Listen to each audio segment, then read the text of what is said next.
You, what's up mga kamaster? Welcome back ulit sa ating channel, Tata TV Official sa YouTube at Tata TV sa FB page natin mga kamaster. Sa mga bago sa aking channel, please like and subscribe. At syempre, papalo sa ating FB page. So, ayan na nga mga kamaster, nandito tayo sa Paranaque City mga kamaster at nagwe-waiting tayo sa isang team na nandito. So, 2 oras tayong magwe-waiting na mahigit, no? So bumili nga ako ng tubig at nagaraya. So yung nagaraya na yan, kailangan 2 oras ko mahigit ubusin, pa isa-isa lang yung subo.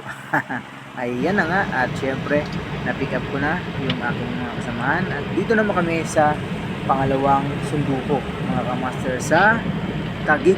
Ayan, Grace Mall. So nandito sila sa Grace Residence Tower 3 ang ating susunduin. So yan na nga, habang nagwe-waiting tayo, ayan, pag-video muna tayo dito. Ayun, yung Team Easy Aircon at yan yung aking kasama dito sa harap. Yun, habang nagwe-waiting kami. So ayan, habang nagwe-waiting kami ay nag-vlog muna ako mga kamaster.